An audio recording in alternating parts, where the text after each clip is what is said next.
Howdy, this is Jim Rutt, and this is The Jim Rutt Show.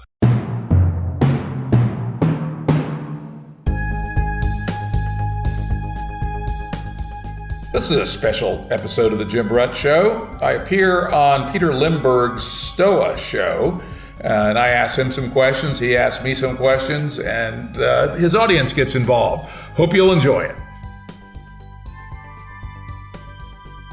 Everyone, welcome to the Stoa. I am Peter Limberg, the steward of the Stoa, and I'm viewing this as a place not just to practice and talk about Stoicism, but a place for anyone to come and cohere in dialogue about what matters most at the knife's edge of this moment. And today, Jim Rutt is here, the lovable Jim Rutt, who currently is running the excellent Jim Rutt podcast, or the Jim Rutt Show podcast. And how today came about is I was talking to Jared James, who is the producer of the Jim Rutt Show, and we're talking about culture war stuff and how it's kind of heating up in interesting ways. And Jared was mentioning this go back to normal narrative that is been occurring, that he's been seeing on Twitter and whatnot. And a term just came to my mind, game A fundamentalism, or game A fundamentalists. So Jim, I tweeted that out, and Jim reached out to me and he said he'd like me to come on his podcast to do one of his extra shorts. And I said, hey, let's do some game B collaboration. I'm like full-time doing this Stoa thing right now. So how about we just combine the two, and then you come here and we have a chat about it. And then he agreed. So how today's going to work is that, Jim mentioned kind of his thoughts about this game A fundamentalism and COVID. We might have a brief exchange, and then we're going to open up to Q&A to the group. And how that's going to work, if you have a question for Jim or even me, just write it in the chat box. And then I will call you and just unmute yourself and ask it to Jim. If you want me to read it on your behalf, just indicate that in the chat as well. And there's one thing, there's this, with that tweet, I'm going to see if I can share this in the file. With that tweet, I sent this meme. It's in the chat box. And I think it's some graffiti from China. It basically says, we can't return to normal because the normal that we had was precisely the problem. So with that, I'll hand it over to Jim for some opening thoughts. Hey, thanks, Peter. Thanks for asking me to be on the Stoa.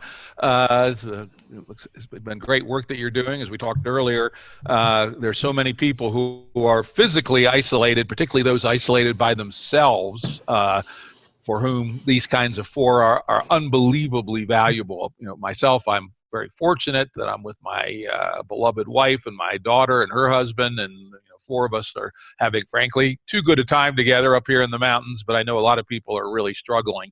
And so any kind of social interaction or conviviality that can be brought together over the internets is a wonderful thing. So thank you for your good work. Yes, I was quite taken with your quote, and it fit in fairly well with a conceptual framework which I'm developing for the backside of COVID.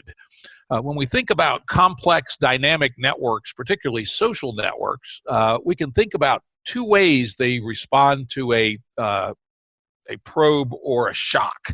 And in network theory, dynamic network theory, we can think of those two as homeostasis, which is the tendency to return to the state that you're in. Consider the human body.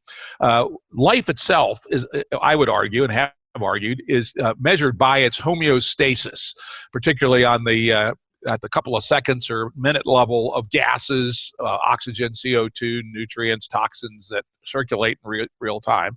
And most shocks to the human body result in homeostasis. So, for instance, you get a cold. Your immune system reacts, defeats the cold, you return to where you are.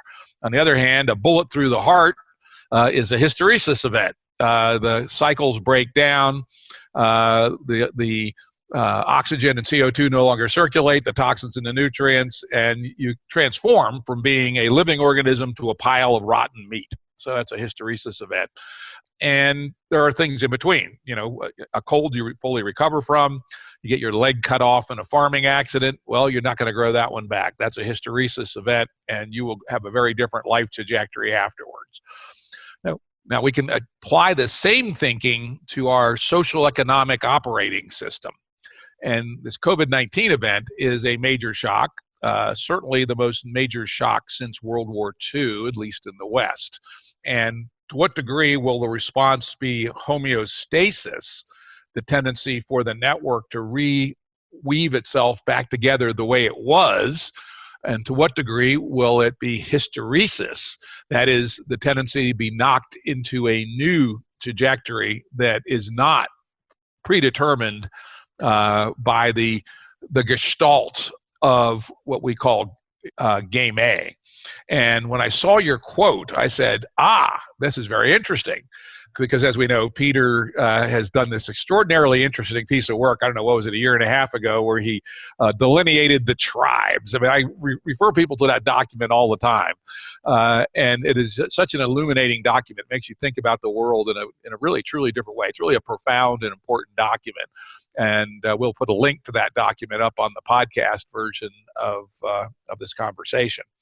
And I was thinking, because when we think about society, while these tribes are artificial, they're not real. People don't really live in these tribes. They are a very useful way to think about it. And one of the big forces for homeostasis, i.e., the world going back to where it was, will be aptly named group coined by Peter, Game A fundamentalists.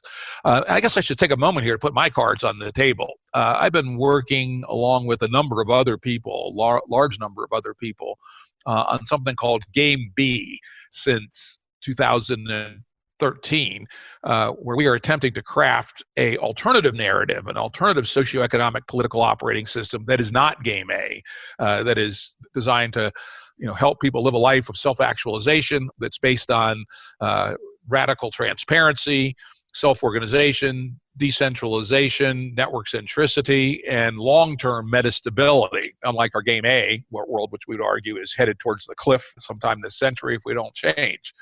So count me as about as anti a Game A fundamentalist as possible. I'm a person who would prefer that this shock be used constructively to move our socioeconomic operating system towards a new basin of attraction, which is distinctly not Game A, and let's call it Game B. However, it's important to acknowledge that probably 90% of the people at least would prefer, at least they think they prefer, if they have not been shown an alternative, that we survive this shock and that Game A returns to business as usual, and we spend all of our time collecting shiny objects and living a life of status through materialism and positional goods.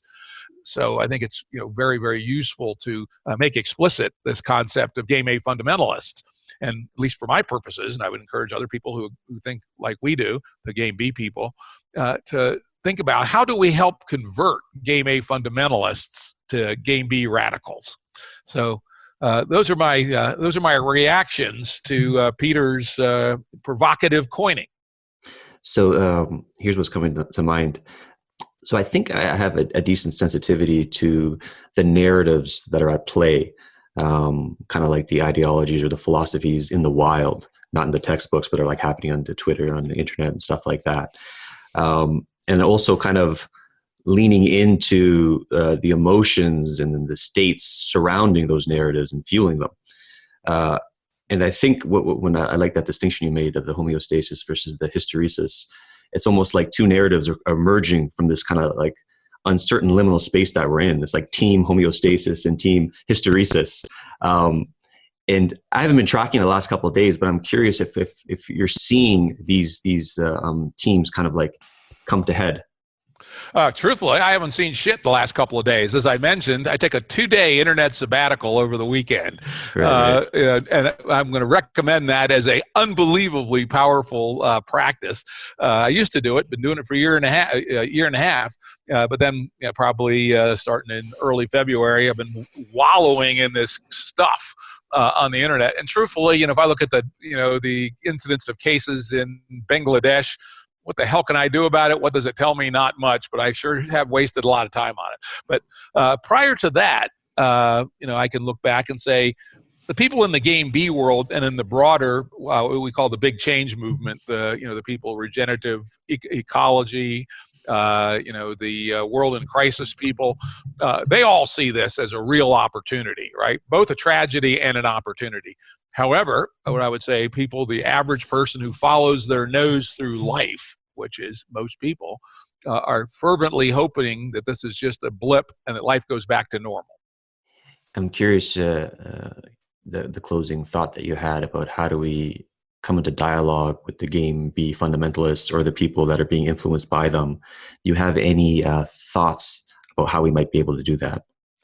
Now, this is unfortunately where Game B is a little behind the curve. We did not expect this crisis to occur so rapidly. We expected a crisis, but of course, being a complex adaptive system, the predictability of such crises are almost zero, right? We don't know when or where they came, but they came a little before. It would have been nice because unfortunately, we do not yet have the kind of popular narrative about Game B that would have been really good to be able to point out. But here's our 6-minute video that explains what an alternative way of organizing society looks like.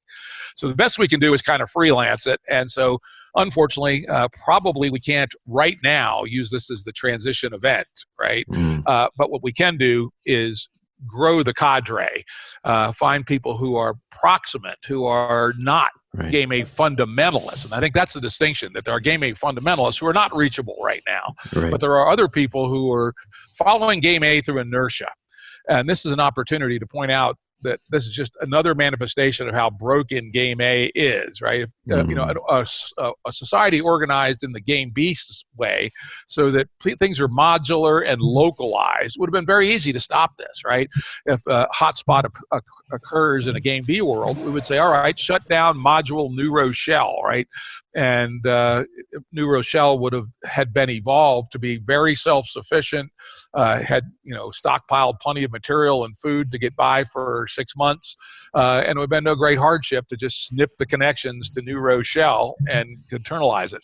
Unfortunately, a world defined only by money-on-money return efficiency, which is the nature of Game A, inevitably builds all these highly complex cross-links, which are in nominal money-on-money return efficient, but they are not either robust or resilient. And communicating that concept, frankly, we're not ready to communicate it to the masses yet, but we are ready to communicate it to the ears who will hear. So I see this as an opportunity to grow the cadre from a few tens of thousands of people to maybe a few hundreds of thousands of people over the next 90 days. Yeah, I like that a lot. And like you said, the Game A fundamentalists, some of them might be, we can't reach them, or like what Jordan Hall says, the blue church priests, like that's not the audience that we want to reach. But there's this term in the Stoa, someone was talking about how a bunch of apocalypse memes are happening right now. And the etymology of the word apocalypse is to uncover, to reveal. And we're like hitting contact with reality quite hard right now. And a lot of the bullshit's being revealed. Just like case in point, my wife, she gets to work from home. She works at a university, and then she's loving it. She's getting more work done. She's enjoying life more instead of like driving like an hour to work, all these useless meetings just to work like 2 to 3 hours a day type thing. So just like little things, little scripts are being revealed as not necessary, as a lie. And I think this is like an opportunity to kind of lean on that. Absolutely. And I've been predicting it, and frankly, in doing things like adjusting my investment portfolio, because I believe that will be a series of mini hystereses. For instance, business travel. What a fucking waste of time, energy, and depletion of our atmosphere, flying from New York to San Francisco for a 1-hour meeting, which I have done countless times in my life, though typically not New York, either Boston or Washington. And we should have stopped doing as much business travel as we've been doing 8 or 10 years ago, once the internet got really fast and stable and we had good tools.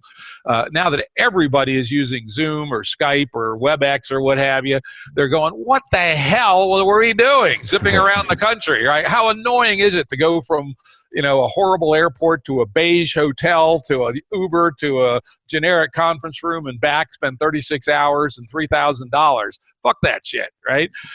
I've been doing 5 to 20 Zooms a week now for the last year, and I think that habit will be spreading exponentially, and so that mini hysteresis will certainly occur.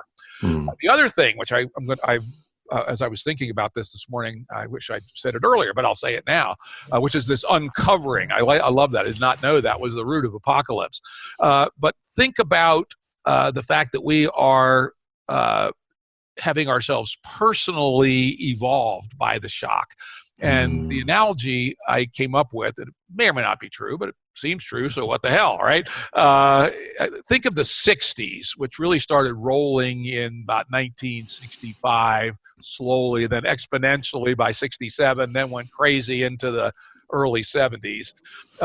There were two huge shocks to especially American society where the 60s really took off. The first was the Cuban Missile Crisis, right? The Cuban Missile Crisis outlined the absurdity, the literal insanity of the nature of Game A at that time. Two superpowers with 30,000 nuclear missiles pointed at each other's big cities. And then the second one was the Kennedy assassination. Here it was the hope of change suddenly cut down and then co-opted by a classic political operator, Lyndon Johnson, who did do some good, but was certainly not a JFK. I have long believed that those two events shook the soul of many Americans, not all Americans, not even a majority, and that was the seed which sprouted a couple of years later as the 60s. So if we think of these shocks that are happening to our souls, and these are the biggest shocks that have happened to the souls of individuals since World War II. I'm going to say they're bigger than either the Cuban Missile Crisis or the Kennedy assassination or 9/11. Even if they don't produce the Game A to Game B transition right now, they are opening people's eyes. They're giving them ears to hear in ways that they had never had before. So there will, not only can we recruit a cadre of maybe 10x more in the next 3 months, but maybe 10 or 15% of the people have had their cognitive apparatus primed for bigger challenges to Game A. Right. So I'll make one more statement or question, and then so if anyone has a question for Jim, just write it in the chat box, and then I will either call on you or I'll read it on your behalf if you would like me to read it on your behalf. So the last thing I'll share, and I want to see how this lands for you. John Vervaeke, my friend John Vervaeke, was on the Stoa last week, and he said something boldly. I never heard him talk like this. He says he wants to steal the culture away from those who have been abusing us for so long. I was like, ooh, and just that phrase, steal the culture, because we can't win by playing the previous game.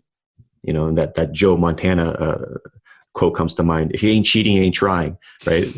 So why try to win a corrupt game or kind of like a pathologically designed game?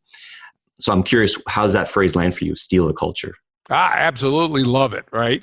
I think that's exactly right, and it's what we've been trying to figure out how to do slowly but surely in the Game B world. We're not going to go head-to-head with the blue church and start the green church or anything like that. We're going to instead operate in a decentralized, self-organizing, network-centric fashion. And if we can grow, I would say, grow the alternative culture maybe is a little bit better than steal the culture. Though I'm going to stop and say maybe that events of this magnitude may allow us to steal the culture. And that may be what we call the short journey to Game B. I recently wrote an essay in Medium called A Journey to Game B, which laid out the non-apocalyptic road to Game B over 60 years. And I promised in that essay to also write the short road to Game B, which is around an apocalypse. And while this may not be quite extreme enough apocalypse, it might be. So it's worth thinking about.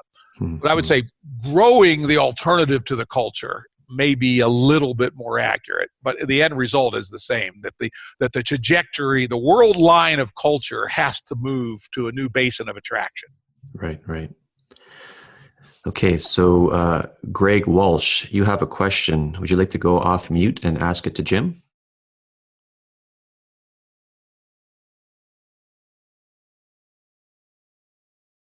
All right, I'll read the question and then see if I can expand. So how does the stratification of cultures development affect our strategy or what we can expect to implement in Game B principles?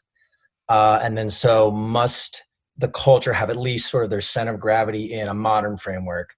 So, this group is like pretty meta, I would say. We're just thinking big questions here.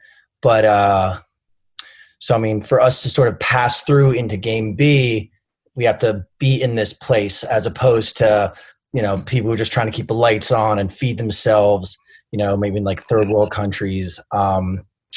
Is there an opportunity then for some of these like decentralized technologies of just, maybe 3D printing or all these things that even though they're not sort of in a meta framework, there are these opportunities to sort of implement things that are decentralized?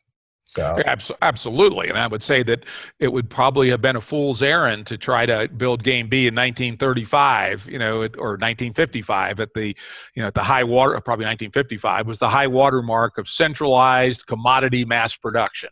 Right, something like Game B would not even have been on the table at that time. And so it is the prerequisites that Game A created that have allowed Game B to emerge. For instance, the internet, for instance, the Neo, the Smart, the 21st century version of Back to the Land, which we see here in rural Virginia a whole lot.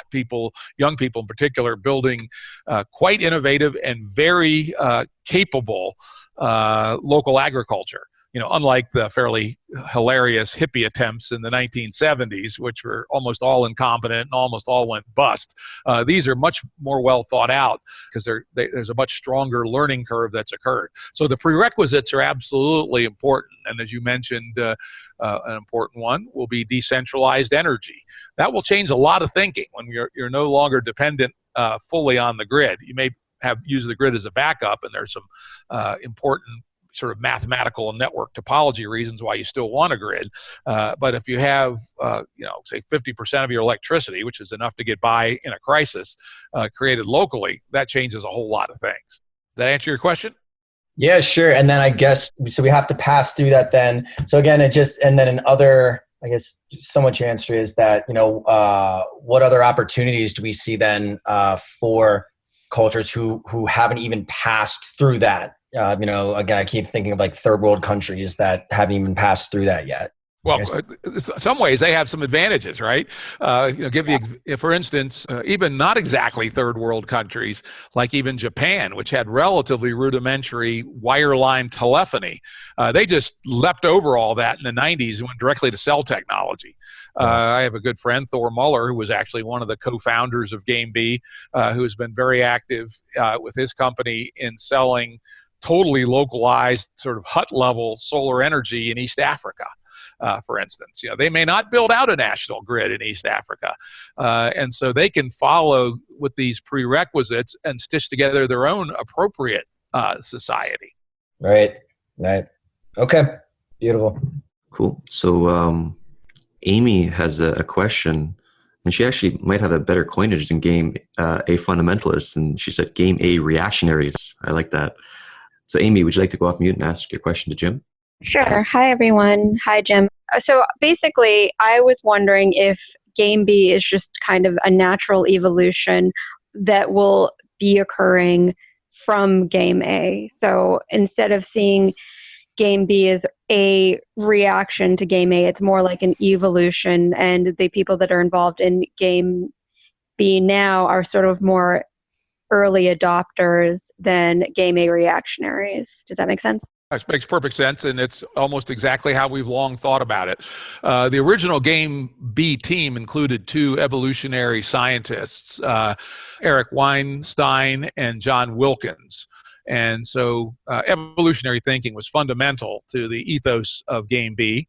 And then we also had in our startup team several successful business executives who had essentially marketing backgrounds, myself, Jordan Hall, Mike Needham, a couple others. And we always use the language of innovator, early adopter, early majority, late majority, and laggards, right? And so I think it's absolutely appropriate to think of Game B as a natural evolution from Game A. Unfortunately, it's not the only one. I have written an essay called In Search of the Fifth Attractor on Medium, where I lay out other alternatives. And you can see that, Game B is not the only alternative. Other alternatives that seem like they could also evolve out of it are neo-fascism. I would give China as the example of neo-fascism. I could easily see Game A transitioning to Chinese-style state capitalism plus militarism plus nationalism. Neo-feudalism. to my mind, extreme libertarianism of the Peter Thiel or the Koch brothers variety is really a form of feudalism, where there's a few at the top who build a hierarchy of control via money of the people underneath them. I could actually see our society going that way. I could see us transitioning to a neo-dark ages if somehow the religious fundamentalists use this moment to mobilize and move us from a game A operating system to something like the dark ages where religion was everything. And of course, our anti-friend chaos is always an alternative. If the infrastructure breaks down, we could end up in a chaotic regime, which would not be good. So game A to game B is an evolutionary potential pathway, but one we have to fight for to land in this right fifth attractor, which we believe makes for a much better world for us and for our descendants. Cool. Cy Donovan Smith, you had a question for Jim? Yeah, hi. Hi, Jim. Thanks, Peter. Jim, I heard you mention on one of your podcasts with, I think either Jordan Hall or Daniel Schmachtenberger, the specific idea of building redundancy into the electrical grid, like a second set of transformers next to everyone we've got in the event of a Carrington event, that sort of catastrophe. And I like what you said about this being more a moment for building the cadre and not for, maybe not a transition point for such big moves like that. But I wonder what you think the possibility might be for this being maybe an event to spark some infrastructural type change within Game A on the shorter term. Great question. And in fact, it is the topic mostly of the brief extra podcast I did with Jordan Hall last week. That's mostly what we talked about, that we hope, even within the Game A context, let's call it, enlightened Game A-ism, that we've got to find a way to deflect our social allocations away from the rigors of pure economic money-on-money and return efficiency.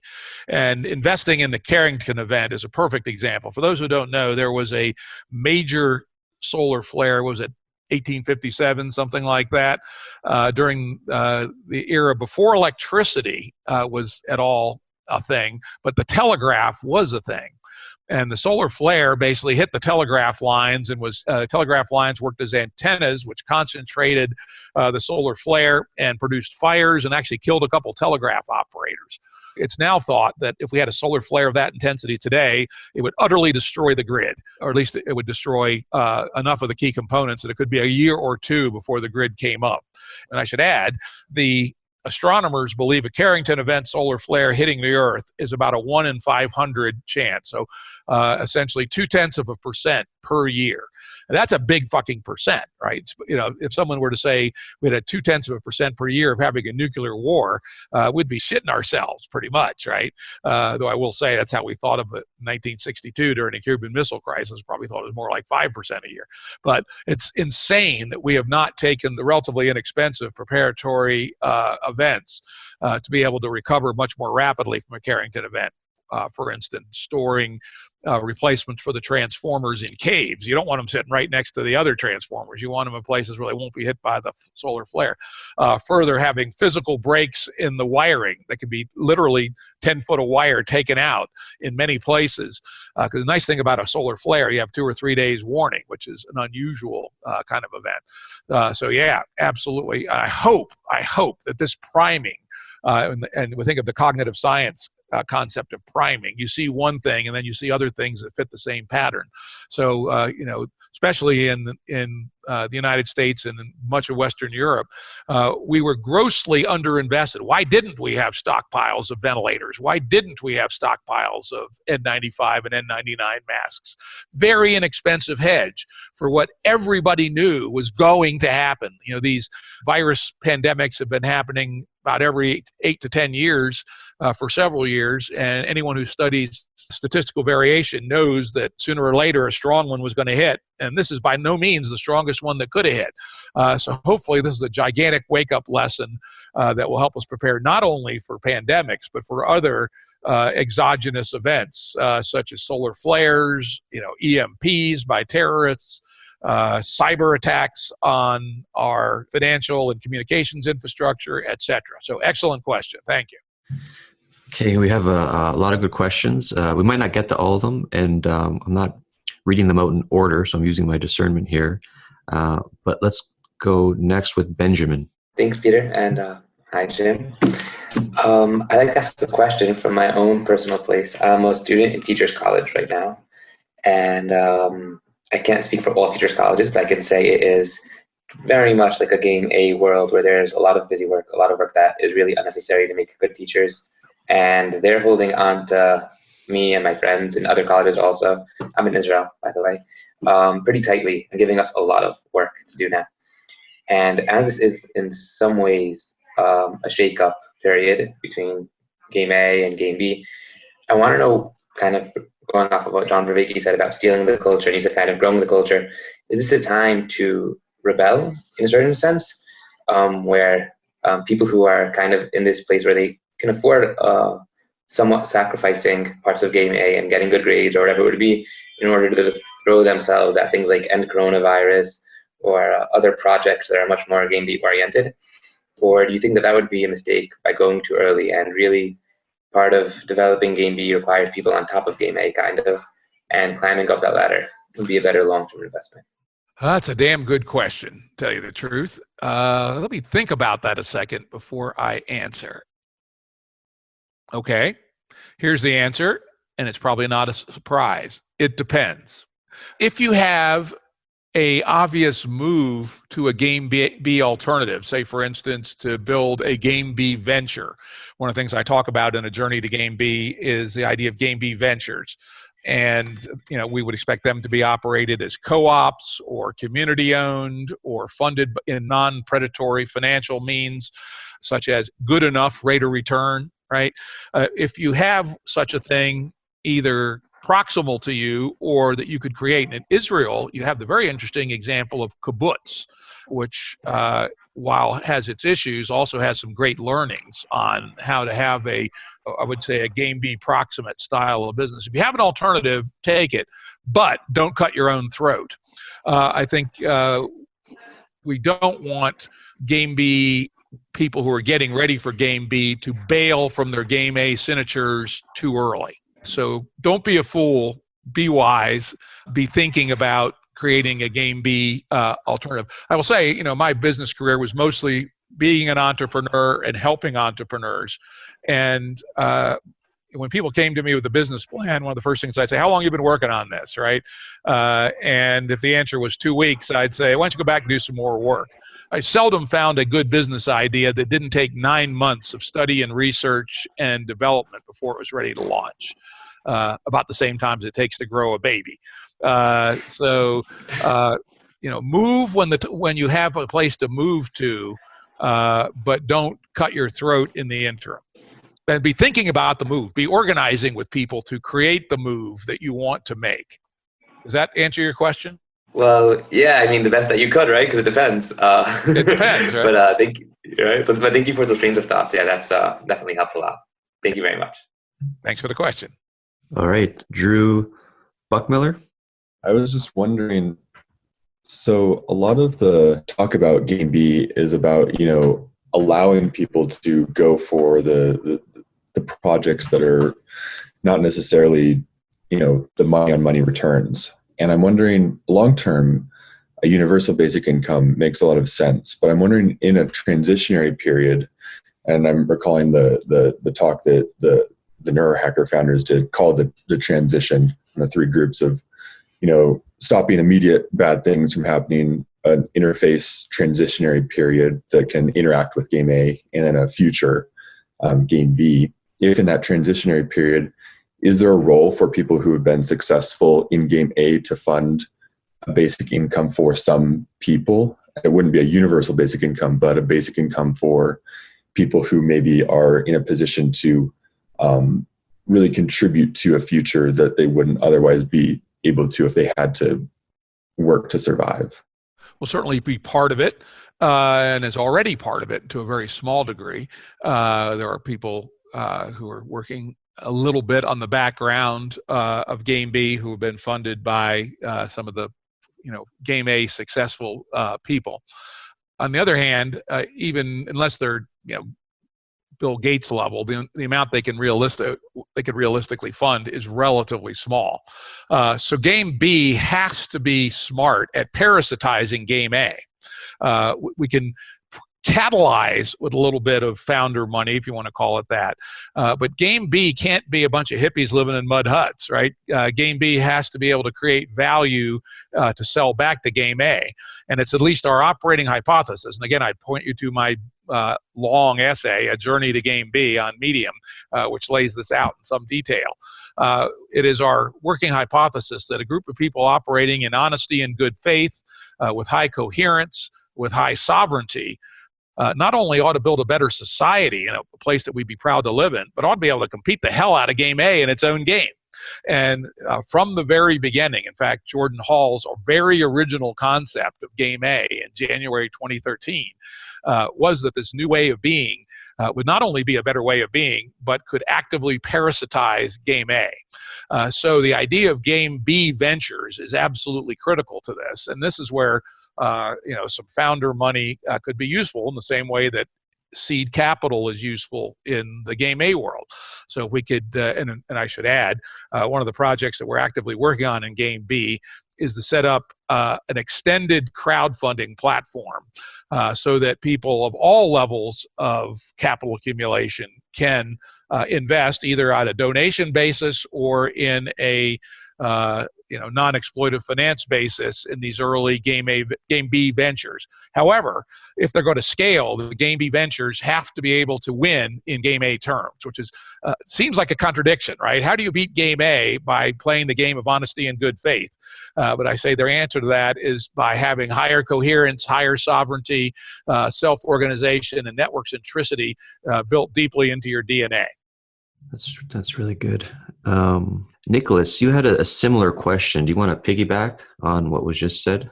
Sure. So we have a startup. We've been working on it for 5 years, and we've consciously eschewed traditional forms of investment, and that's been very, very difficult for us. So we've been bootstrapping, and we want to get in. We consider ourselves a game B venture, but we have very few means at our disposal.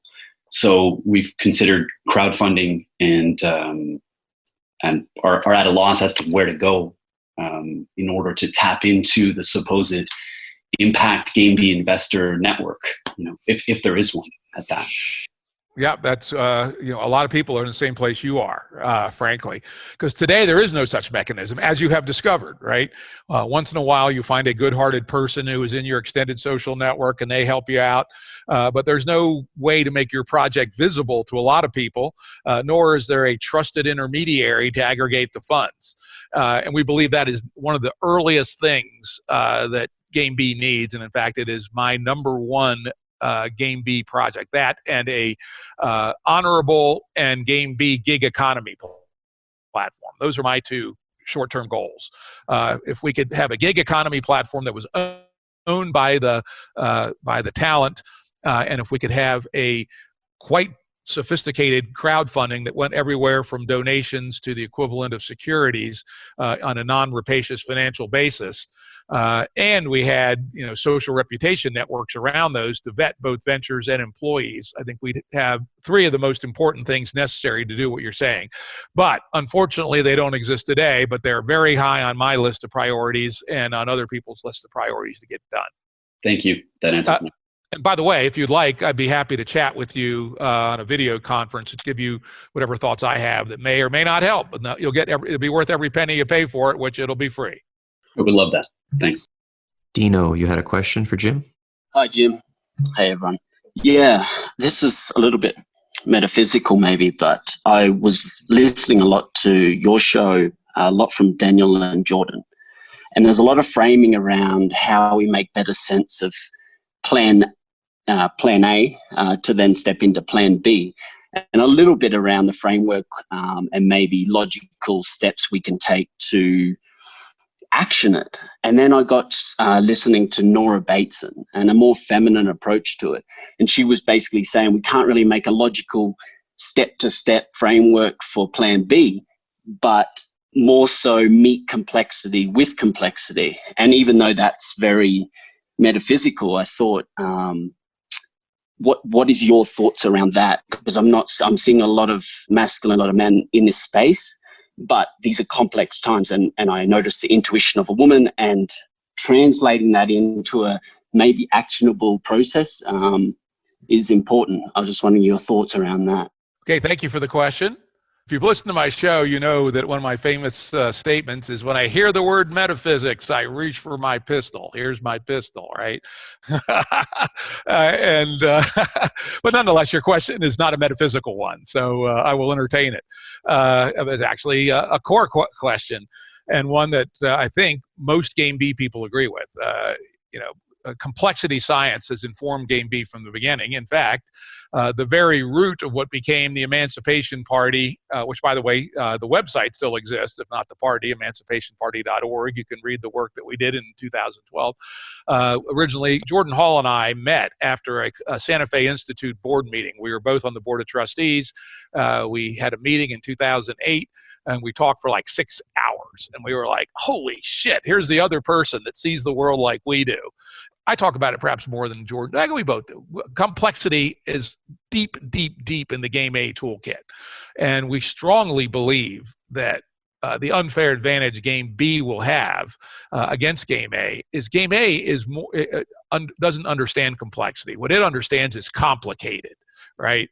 A factory that builds Toyotas is complicated. It's not really complex.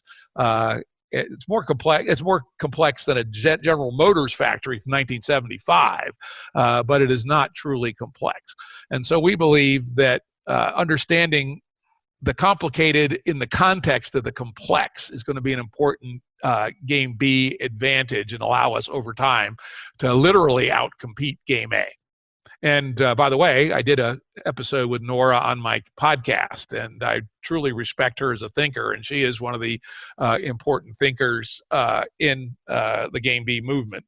And it is interesting, this masculine, feminine, I don't know, I don't worry about that shit too much. I'm what I call an equality feminist. I believe men and women at the end of the day are more similar than they are different. There are some differences, but not something I spend too much time thinking about. But I do wish there were more women's voices in the Game B movement. It's about 25% today. It would be nice if it was 35% or 45%. Dan Feldman, you had a question? With respect to meta-narratives, what do you see as the deep archetypes, deep attractors, and memes that are, quote, end quote, pulling us into a just and regenerative future? Okay, meta-narratives. Well, I think the first one, this is one Daniel Schmachtenberger has emphasized, and I think he's correct, and why something like Game B better win, and that is Game A is by no means all bad, right? Game A, and I had another podcast with Jordan back in July, Jordan Hall, about mostly about the history of Game A, and you can argue it goes back 12,000 years, or it goes back to my favorite 1694 with the invention of the Bank of England. But if we really want to think of it in its fully modern form, let's start with 1800, and that is when fossil fuels became the underpinning, or started to become the underpinning of society. And humanity got this bonus where we were able to finally transcend the limits of animal power and a little bit of wind and water to very rapidly, at an insane rate, build the energetic intensity of our society between 1800 and, let's call it, today. Maybe we peaked around, we still haven't peaked. And we liberated humanity from the drudgery that had been in since 12,000 years ago, when we accidentally fell into agriculture, where in 1800, 90+% of humans, 95% of humans were peasants working the land at the verge of starvation, physical drudgery, rife with superstition, etc. And this Game A explosion of energy and science and technology has brought us to a world where we can be self-actualized. I mean, hardly anybody was self-actualized in 1800. A few noblemen, maybe, almost no noble women because the patriarchy was at its fullest power. However, this is the key insight. Game A is a game out of control. Its operating system, money on money return, empowered all this amazing shit over the last 200 plus years, but it doesn't know how to turn itself off. And if it doesn't turn itself off, we're going to go right over the cliff. We're going to overpopulate, though that finally seems to be turning down. But more importantly, we're going to fry the world. We're going to deplete the resources. We're going to kill all the natural life. We're going to lose our soils. Game A does not know how to think about the long term because it's money on money return, for those who studied finance, is literally an exponential. It discounts the future exponentially. It doesn't give a shit about the future. If you take a 6% rate of return, which is a fairly low one in risk finance, 100 years out is worth almost nothing. And that is, immoral and intolerable from a perspective of the long-term success of the human race. So the first meta narrative is, while Game A brought us here to a not bad place. I mean, the cards we have today are pretty good. We have photovoltaics. We have advanced wind. We have distributed grid. We have artificial intelligence, which can be either our servant or our master, depending on how we deal with it. But if we let Game A run in its exponential fashion, it'll destroy it all. So that's the number one meta-narrative. The number two meta-narrative is that Game A has programmed us through its messaging, particularly the mass messaging of TV, and then the kind of surrogate of TV, which is Facebook, to think in terms of material possessions and positional goods as the meaning of one's status in life. That meta-narrative also has to be broken. In fact, the two go together. To the degree that status and positional goods are what defines your self-worth, then of course more, growth is what you want. So the two need to be broken together. We need to develop a new meta-narrative about meaning, and the one I've been pushing since 2012 has been not he who dies with the most toys wins, but he or she who dies with the most skills, accomplishments, and insights wins. The self-actualized person is the one with the highest status. And if we can have that as what motivates the person, then we have the ability to turn off the insane exponential growth machine, which is within 100 years of destroying us all. Sorry for the rant, but I feel passionate about this. It's a treat hearing a Jim rant, by the way. So we'll end with this question from Adam Robert. He asked me to read it on his behalf. Jim, how do you see the emerging dynamic exemplified vividly during COVID-19 news reporting between citizen reporting and orthogonal voices on one hand and mainstream media and expert reporting on the other? The good advice seems to be coming from minor voices. What are the risks and benefits of the new media landscape? Does this conversation map onto Game A and Game B at all? Very, very important question. And this is one that is in flux right now. Game B strongly believes in the collective intelligence network. I think the foundational document is Jordan Hall's Situational Assessment 2017, which is on Medium in his Deep Code collection, where he talks a lot about the decentralized network versus what he calls the blue church, which we could think of as mainstream media and the establishment. However, and this is important, so far we don't have the right tools for the collective intelligence network to do uniformly high quality sense making. There is not only a lot of good material out in the peer-to-peer information world, but there's also a lot of real horseshit. And I would say 90% of people don't have the discernment powers to tell one from the other. In a pre-COVID world, an example is some screwy ass thing called QAnon, right? Which is a classic decentralized grassroots conspiracy theory, which to my mind is an example of a peer-to-peer distributed network having a schizophrenic event that resonates with a number of the equivalent of neurons, meaning humans, and has produced very bad garbage, which has filled the minds of many millions of people with worse than useless horseshit. We don't yet have the tools for mass discernment that could have down-regulated QAnon to, all right, there's a few freaks over there, let them freak, but let's not, many of us, pay too much attention to it. In the COVID world, we are in an ad hoc fashion finding these ways to filter. And I believe one of the learnings that will come out of the COVID-19 crisis is how does one do group peer-to-peer discernment to separate the shit from the shinola, the wheat from the chaff. And there's on Rally Point Alpha, one of the Facebook groups that's in some ways related to Game A, there's a pretty good topic on that is well filtered for sense. I'm also a member of a private chat messaging thing, Facebook message, whatever the hell they call their goofy ass messenger service, which is self-organized, and it is quite good. And it uses both mainstream media and peer-to-peer media, but because it is by invitation only and people who are not crazy, the collective discernment is way better than our individual discernment. So that's a long answer to perhaps a brisker question, which is longer term, peer-to-peer is going to be very important. Experts will also be important, but we also need to challenge experts. Experts have their vested interests. But peer-to-peer needs group discernment tools to be truly effective.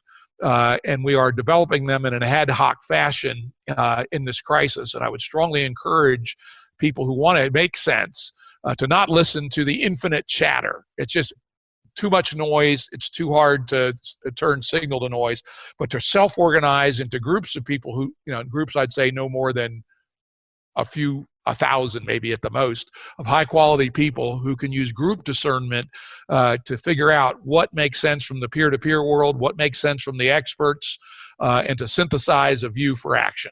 Right. So we'll end here. Some excellent questions today. And this is why I love kind of outsourcing the questions to the collective intelligence, because you get some goodies that, I would have never thought of. Jim, would you like to kind of have any closing thoughts? Closing thoughts. Be brave, right? Be hopeful, right? Despair is useless. Have a bias towards action. Don't sit on your fucking ass. If you see something to be done, do it. Reach out to other people. Events like this are huge. Remember the poor people who are locked down by themselves, which has got to be a horrible thing. Reach out to them. I'm daily calling old friends far back as high school, just because I'm a natural fucking extrovert and I love to chat. So and I have some extra time and energy. So I'm literally going to call a friend who I haven't seen since junior high school. I'm going to call him later today, and we're going to chat. So don't despair. There is hope and future on the other side of this. Hysteresis works in our favor. Be ready to join the cadre, recruit others to the cadre. This is probably not quite yet the revolutionary moment, but it may be relatively soon. Beautiful. Production services and audio editing by Jared Janes Consulting. Music by Tom Muller at modernspacemusic.com.